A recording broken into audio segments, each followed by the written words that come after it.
আজকের ভিডিওতে আমরা পাকিস্তান আমল ও ভাষা আন্দোলন সম্পর্কে জানব। ভাইসরয় লর্ড মাউন্টব্যাটেন ভারতীয় উপমহাদেশের সর্বশেষ ভাইসরয়। তাহলে ভারত উপমহাদেশের সর্বশেষ ভাইসরয় হচ্ছেন লর্ড মাউন্টব্যাটেন।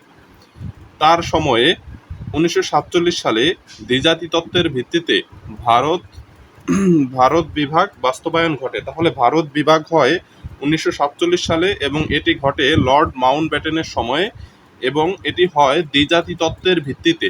দ্বিজাতি তত্ত্বের ভিত্তিতে এই ভারত বিভাগ ঘটে। এ সময় ব্রিটিশ প্রধানমন্ত্রী ছিলেন অ্যাটালি। এই ভারত বিভাগের সময়, ভারত বিভাজনের সময় ব্রিটিশ প্রধানমন্ত্রী ছিলেন অ্যাটালি, ব্রিটিশ প্রধানমন্ত্রী অ্যাটালি। ব্রিটিশ পার্লামেন্টে 1947 সালের 18 জুলাই ভারত স্বাধীনতা আইন পাশ হয়। তাহলে ভারত স্বাধীনতা আইন পাশ হয় 1947 সালের 18 জুলাই এবং এটি হয় ব্রিটিশ পার্লামেন্টে, পাশ হয় ব্রিটিশ পার্লামেন্টে। পাকিস্তান স্বাধীন হয় 1947 সালের 14ই আগস্ট এবং ভারত স্বাধীন হয় 1947 সালের 15ই আগস্ট। একদিন পরে পাকিস্তান হয় 14ই আগস্ট 1947 সাল, ভারত স্বাধীন হয় 1947 সালের 15ই আগস্ট। ভারত ও পাকিস্তানের স্বাধীনতা প্রদানের ক্ষেত্রে সীমানা চিহ্নিত করে রেডক্লিফ কমিশন। তাহলে ভারত ও পাকিস্তানের স্বাধীনতা প্রদানের ক্ষেত্রে সীমানা চিহ্নিত করে কোন কমিশন? উত্তর হবে রেডক্লিফ কমিশন। ভারত পাকিস্তানের মধ্যে যে সীমারেখা, সেই সীমারেখার নাম হচ্ছে রেডক্লিফ লাইন এবং সীমানা চিহ্নিত করে রেডক্লিফ কমিশন। ভারতে সরকারি কাজে ফার্সি ভাষা চালু করেন টডরমল। ভারতে সরকারি কাজে ফার্সি ভাষা চালু করেন টডরমল। ভারতে সরকারি কাজে ইংরেজি ভাষা চালু হয় 1935 সালে। আওয়ামী মুসলিম লীগের প্রথম সভাপতি কে? আওয়ামী মুসলিম লীগের প্রথম সভাপতি মৌলানা আব্দুল হামিদ খান ভাসানী। তাহলে মৌলানা ভাসানী হচ্ছেন আওয়ামী মুসলিম লীগের প্রথম সভাপতি। আওয়ামী মুসলিম লীগে বঙ্গবন্ধুর প্রতিনিধি ছিল যুগ্ম সম্পাদক ছিলেন শেখ মুজিবুর রহমান। বাঙালি জাতীয়তাবাদের ভিত্তি হচ্ছে ভাষা আন্দোলন। বাঙালি জাতীয়তাবাদের ভিত্তি হচ্ছে এই ভাষা আন্দোলন। আওয়ামী মুসলিম লীগ গঠিত হয় 23 জুন 1949 সালে। 23 জুন 1949 সালে আওয়ামী মুসলিম লীগ গঠিত হয়। পাকিস্তান শব্দটি প্রথম ব্যবহার করেন কে? পাকিস্তান শব্দটি প্রথম ব্যবহার করেন রহমত আলী। পাকিস্তান শব্দটি প্রথম ব্যবহার করেন রহমত আলী। এরপরে আসি আমরা ভাষা আন্দোলন।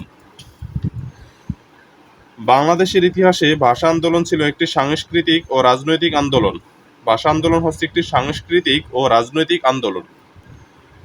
1947 থেকে 1956 সাল পর্যন্ত ভাষাকে কেন্দ্র করে পাকিস্তানের বিরুদ্ধে গণবিস্ফোরণের মাধ্যমে প্রকাশ ঘটে গণদাবি। 1947 সালে এই আন্দোলনের বীজ রোপিত হয়। তাহলে ভাষা আন্দোলনের বীজ রোপিত হয় 1947 সালে এবং 1952 সালের 21 ফেব্রুয়ারি চূড়ান্ত রূপ রাবের মাধ্যমে বাংলাদেশের মায়ের ভাষা প্রতিষ্ঠিত হয়। তাহলে ভাষা আন্দোলনের বীজ রোপিত হয় 1947 সালে, অর্থাৎ ব্রিটিশ অবসানের পরেই ভাষা আন্দোলনের বীজ রোপিত হয় 1947 সাল এবং 1952 সালের 21 ফেব্রুয়ারি চূড়ান্ত রূপ লাভের মাধ্যমে বাংলাদেশের মায়ের ভাষা প্রতিষ্ঠিত হয়। ভাষা আন্দোলনের সময় গঠিত সংগ্রাম পরিষদ বা কমিটি। প্রথমেই সবচেয়ে গুরুত্বপূর্ণ যেটি তমদ্দুন মজলিস এর আহ্বায়ক বা সভাপতি ছিলেন আহ্বায়ক অধ্যাপক আবুল কাশেম।